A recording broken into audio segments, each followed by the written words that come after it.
Politics में वो लेकर आए और इसको वो कुछ भी बन जाए दूर नहीं कर सकते। अरविंद अपने इंटरव्यूज में वो खुद भी मानते हैं, उनसे ये पूछा गया कि सुप्रीम कोर्ट ने आपको क्लीन चिट दे दी, क्या इससे भी आपको नहीं लगता है कि बात बनी? उन्होंने कहा देखिए, जो लोग इस देश का संविधान और अदालतों को मानते हैं उनकी निगाह में मुझे क्लीन चिट मिल गई, लेकिन जो इस पर भरोसा नहीं करते, दुनिया की तमाम अदालतें और संस्थाएं भी मुझको क्लीन चिट दे दें तो उससे बात नहीं बनने वाली और उसकी परवाह भी नहीं करता।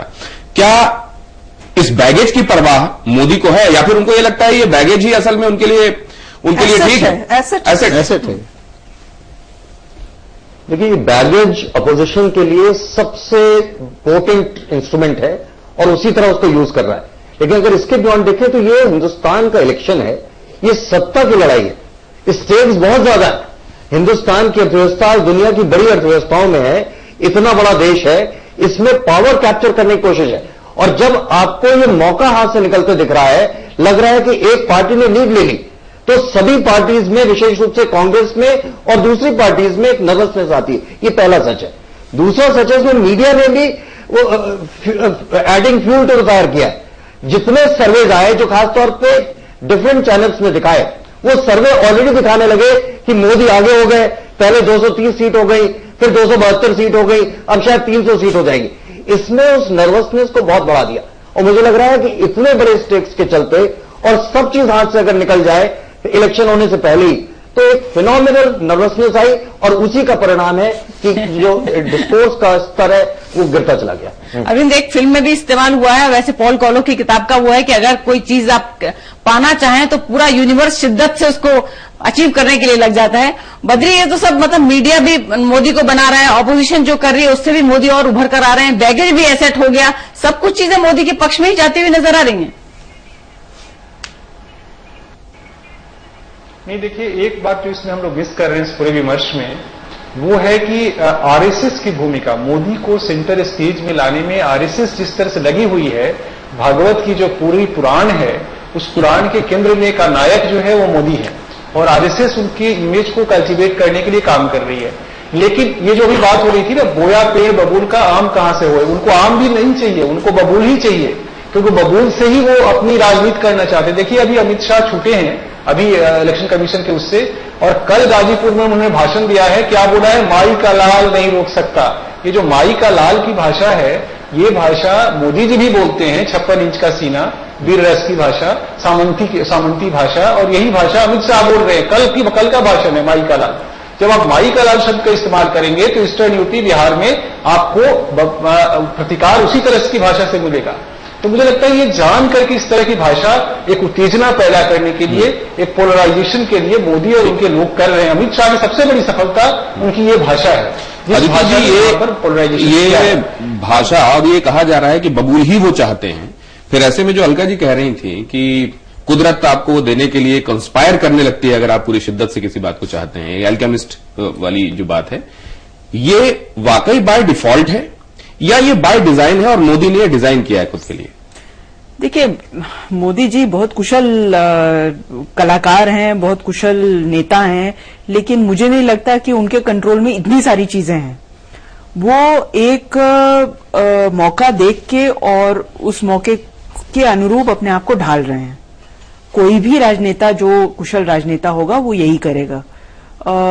कुल मिला के मेरे ख्याल से जो उन्होंने अभी तक किया है, मैं फिर बार बार उसी चीज पर वापस जा रही हूं कि जिस तरह की दिशा में और लोग उनको ले जाना चाहते थे, वो उस दिशा में नहीं गए। वो कभी अयोध्या नहीं गए, न उनको बार बार बुलाया गया कि नृत्य गोपाल दास का 75वां की वर्षगांठ है, आप वहां आइए, वहां भी नहीं गए। कभी उन्होंने जाके मत्था नहीं टेका राम मंदिर पर, कभी जाके और कभी भी तोगड़िया जैसे लोगों से हाँ में हाँ नहीं मिलाई। और 370 को लेकर भी वो राज कहते हैं कि देखिए, इसमें संविधान के दायरे में और इंसानियत के दायरे में जो चर्चा हो सकती है उसी से रास्ते निकल सकते हैं।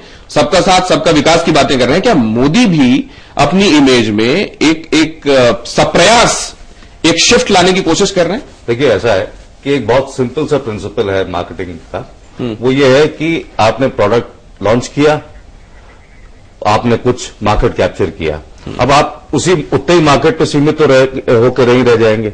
सो you either add new users of the product और न्यू यूजर्स।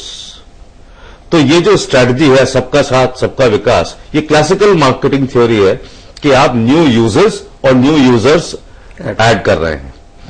और एक जो अदिति कह रही थी कि इन्होंने हर मौके को देख करके उसके ऊपर, पिछले साल रोहिणी में एक रैली हुई थी, दिल्ली में पहली रैली हुई थी नरेंद्र मोदी की।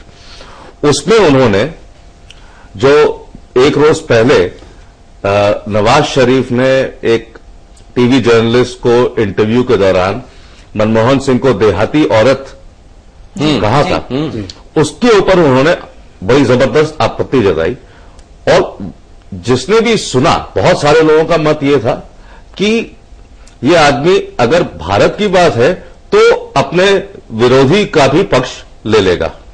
तो ये इसका बड़ापन है, ये उदारता दिखाने में। तो इस तरीके से उन्होंने हर पर ये every problem has been converted into an opportunity, every opportunity has been maximised. क्योंकि तब ऐसा उदार होना उनके पक्ष में जा रहा था, उनको ये दिखाना था कि मैं आप वही काम करेंगे जो आपके पक्ष में जाएगा। लेकिन अगर आप हर एक प्रॉब्लम को अपॉर्चुनिटी में बदल रहे हैं और उसको मैक्सिमम यूटिलाइज कर रहे हैं, तब ऐसे में उनकी तुलना हिटलर, मुसोलिनी और इदी अमीन से किया जाना, जनता इस पर ये कहती है। मोदी से लोग जो उनके मुखालिफ हैं वो इतनी नफरत करते हैं कि उस नफरत में, चाहे वो हिटलर मान लीजिए उनको या उनको जो भी माने आप, वो नफरत का वजह है। अगर मोदी गवर्नमेंट बनाता है और भारत का प्रधानमंत्री बनेगा तो आप देखना, मोदी हिटलर नहीं है, मोदी सबके लिए समान आदमी है। हिटलर अलग है, मोदी अलग है। अगर ऐसा है तो गुजरात में जो शासनकाल उनका चल रहा है, अभी लगातार उनकी सरकार बन रही है, तो ऐसा नहीं होता। जो अच्छा काम करेगा उसकी निंदा तो होगी ही। श्रीमान मोदी जी के विषय में जिस व्यक्ति को विशेष जानकारी नहीं है, वही व्यक्ति उनकी तुलना मुसोलिनी और हिटलर से कर रहा है। एक आम आदमी है, उससे किसी को डर लगने का, तो हमारे को जैसा तो कोई लग नहीं रहा है।